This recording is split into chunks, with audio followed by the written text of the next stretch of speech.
నోటికి ఆ నాలుకెలా వస్తుంది, అబద్ధ ప్రచారాలు చేయడానికి ఆ మనిషిలా మాట్లాడుతున్నాడు. రోజు రోజుకి ఆయన మాట్లాడే మాటలతోని ప్రపంచ దేశాల్లో ఆయనంతటా ఆయనే స్వయంకృత అపరాధం అంటారు చూసారా, ఆయనంతటా ఆయన తన గౌరవాన్ని తగ్గించుకుంటున్నట్టు కనబడుతోంది. రణ్ధీర్ జైస్వాల్ మన విదేశాంగ మంత్రిత్వ శాఖ సంబంధించిన అఫీషియల్ స్పోక్స్ పర్సన్, మిశ్రా విదేశాంగ మంత్రిత్వ శాఖ సంబంధించిన ప్రిన్సిపల్ సెక్రటరీ, విదేశాంగ మంత్రిత్వ శాఖ మంత్రి జైశంకర్, ఇంతకు మించి ఎవరు మాట్లాడరు కదా. డైరెక్ట్గా డొనాల్డ్ ట్రంప్ను మోదీ మాట్లాడుకున్నారా? వీళ్ళే కదా అన్నింటిలో కీలకంగా ఉండేది. సరే, ఒక రకంగా డొనాల్డ్ ట్రంపే మాట్లాడాలనుకున్నా కూడా డొనాల్డ్ ట్రంప్ విషయంలో మోదీ మాట్లాడినా కూడా మోదీ డైరెక్ట్గా యుద్ధాన్ని ఆపడానికి ఈ టారిఫ్ల కోసం భయపడతాడా? పిచ్చి మాటలు, పిచ్చి ప్రవర్తనలు, పిచ్చి ప్రలాపాలు కాకుండా డొనాల్డ్ ట్రంప్ ఇంకేం ఉద్దేశం ఉంది? ఆయన మాటలన్నీ కూడా తనంతట తానే ఒక అపర మేధావిగా చిత్రీకరించుకోవడం కోసం తప్ప ఇంకా ఏం ఉపయోగపడవు. సరే, టేకింగ్ అన్ ఎగ్జాంపుల్, ఒక రకంగా నిజంగానే పాకిస్తాన్ ఆఫ్ఘనిస్తాన్ యుద్ధాన్ని ఆపాలి అనే రకంగా ఆయన మాట్లాడుతున్నారంటే అసలు యుద్ధం మొదలవడానికి కారణం ఎవరు? పాకిస్తాన్ తాలిబాన్లని పెంచి పోషించి తాలిబాన్లని బయటకు తీసుకొచ్చేది ఎవరు? ఇదే పాకిస్తాన్. ఆయుధ సామాగ్రి అందించింది ఎవరు? ఇదే పాకిస్తాన్. ఇప్పుడు పాకిస్తాన్కి ఆయుధ సామాగ్రి అందిస్తుంది ఎవరు? అమెరికా.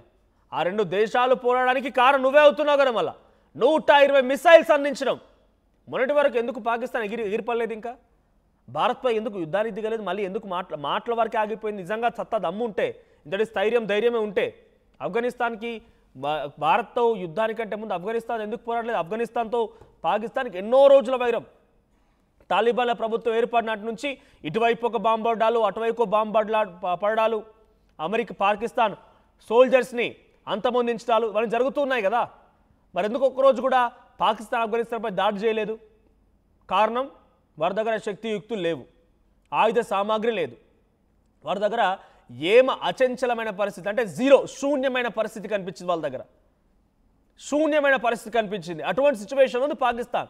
కానీ ఎప్పుడైతే అమెరికా ఎంట్రీ ఇచ్చి ఆయిల్ రిజర్వ్స్ పేరిట పెట్టుబడులు పెట్టిందో, పస్నీ పోర్ట్ని స్వాధీనం చేసుకుందో, అమెరికా పాకిస్తాన్లోకి వెళ్ళిపోయి రేర్ ఎర్త్ మినరల్స్తో అగ్రిమెంట్ చేసుకుందో, $500 మిలియన్ పెట్టుబడులు పెడతానని చెప్పి సిద్ధమైందో, 120 మిసైల్స్ని పాకిస్తాన్కి అందించిందో, ఈ 5-6 రకాల ఆర్థిక వనరులకు సంబంధించిన అంశాలు, ఆయుధ సామాగ్రికి సంబంధించిన అంశాలు పాకిస్తాన్కి ఎక్కడ లేని బలాన్ని సమకూర్చాయి.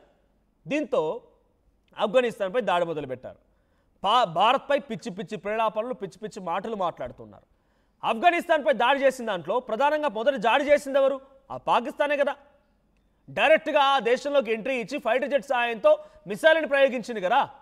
మరి తప్పు పాకిస్తాన్ అయినప్పుడు పాకిస్తాన్ చేస్తుంది తప్పు అని చెప్పి తప్పుని తప్పుగా చూపించకుండా నేను వచ్చి యుద్ధాన్ని ఆపుతానంటారా? యుద్ధాన్ని ఆపుతానంటే యుద్ధాన్ని మొదలుపెట్టినోడు వాడిని కదా ఫస్ట్ కంట్రోల్ చేయాల్సింది. ఇరాన్ ఇజ్రాయెల్ యుద్ధాన్ని ఆపుతాను ఎందుకు మాట్లాడలేదు?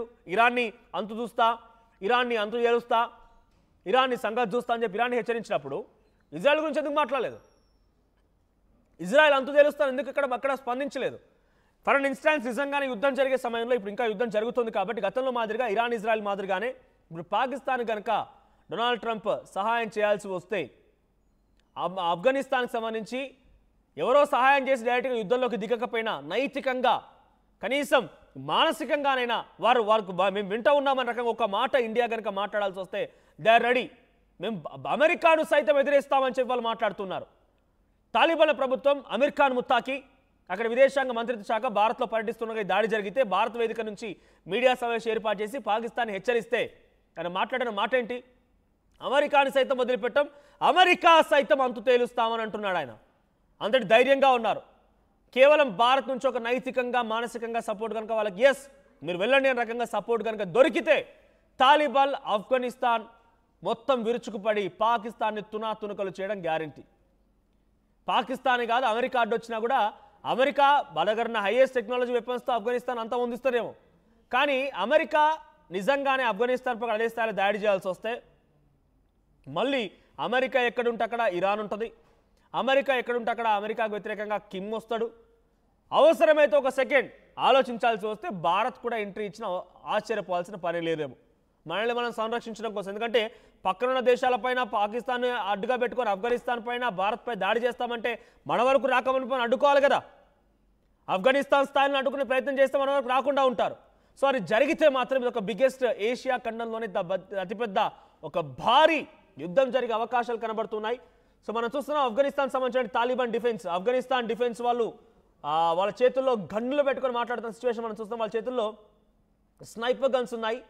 సో వాళ్ళు మాట్లాడేటువంటి మాటలు ఇప్పుడు పాకిస్తాన్ని అమెరికాని ఏ విధంగా హెచ్చరిస్తున్నారో మనం చాలా క్లియర్గా చూడొచ్చు. సో ప్రస్తుతానికైతే ఏ క్షణమైనా ఒక భారీ యుద్ధం జరిగే అవకాశం కనబడుతోంది. ఇక మూర్ఖత్వపు మాటలు మాట్లాడిన డొనాల్డ్ ట్రంప్ మాటలు మాత్రం ఇంకా ఏమాత్రం కూడా మారడం లేదు. ఆ తీరు మార్చుకోవడం లేదు, పద్ధతి మార్చుకోవడం లేదు. ఇంకా ఆ విచ్చలవిడితనం కొనసాగుతూనే ఉంది. సో డొనాల్డ్ ట్రంప్ పైన మీ అభిప్రాయం ఏంటి? డొనాల్డ్ ట్రంప్ యుద్ధాలని ఆపుతున్నానని చెప్తున్నాడు. మీ అభిప్రాయం ఏంటో కామెంట్ చేయండి.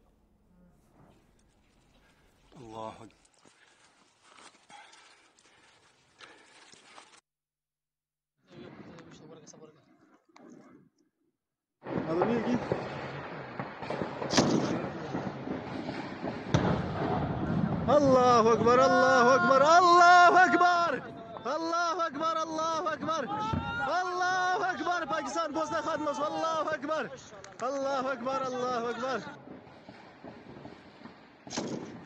الله أكبر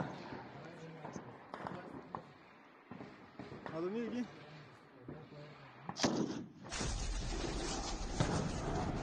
الله أكبر الله أكبر الله أكبر الله أكبر الله